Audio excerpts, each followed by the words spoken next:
I decided 35 years ago when I started sorting this sort of thing out that what I was going to do, I was going to try to live my life in a particular way. And that way was, I wasn't going to use my language to try to get what I wanted. Because maybe I didn't know what I wanted. Maybe I was wrong about that. But what I was going to do instead was tell the truth as clearly as I possibly could and see what happens. That's how you should live. You abandon everything else. You abandon everything but the truth. And you say, I'm going to formulate my words as carefully as I possibly can. I'm going to speak my own fundamental truth, and I'm going to let the world unfold around me however it will, on the assumption that that's the best possible outcome, no matter how it looks to me. And one of the things I've learned, and you should listen to this because it's the truth, the worst thing that you can do to someone is to lie to them. You don't lie to people. You don't lie to yourself because it warps you. It warps the structure of reality itself. And you don't want to do that because it'll kick back and take you out. You get flooded in your life. You get flooded when things turn upside down on you and the tricks that you're playing on everyone stop working, and you end up flooded. You end up in the underworld where you're suffering, and sometimes you even end up in hell. And you get there by lying. It's a very bad idea.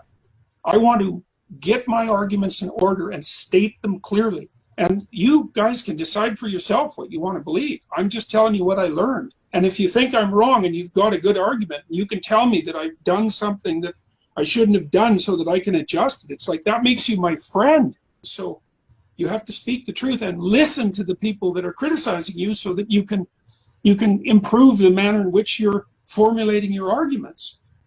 And that's the way to live. And look, here's why. Here's why. Like, as the religious sages have insisted throughout the ages, life is suffering. There's no way around it because human beings are limited and vulnerable, and the universe is a very large place. You're destined to suffer. And so then you might say, well, what defenses do you have against that? And one is the armor of ideology and rightness. But the other is the shield of truth, just like in Sleeping Beauty, when the prince goes off to have combat with the dragon, and truth elevates your life and enriches it. And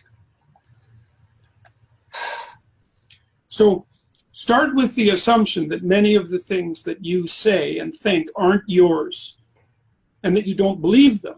They're just things that you've picked up for one reason or another as you've walked through life, and you brandish them like markers of your status. But they're not really you, because what's really you is hard to figure out. So you have to start from that assumption.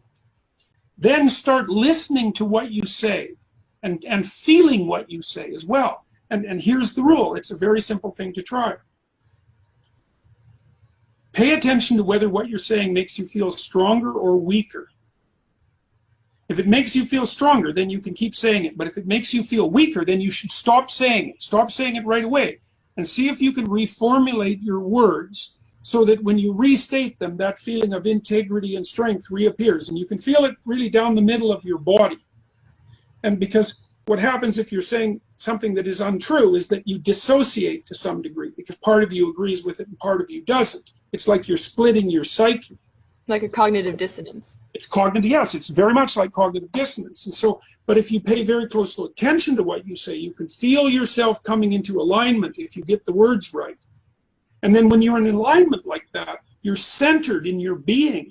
And the thing about being centered in your being is that if you're centered in your being, you can withstand suffering without becoming corrupted.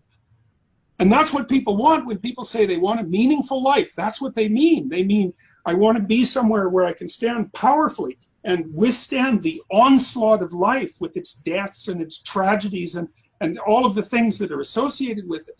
And you can learn to speak from the bottom of your soul. And if you do that, there's nothing better than that. I've got no roots, but my home was never on the ground. I've got no roots, but my home was never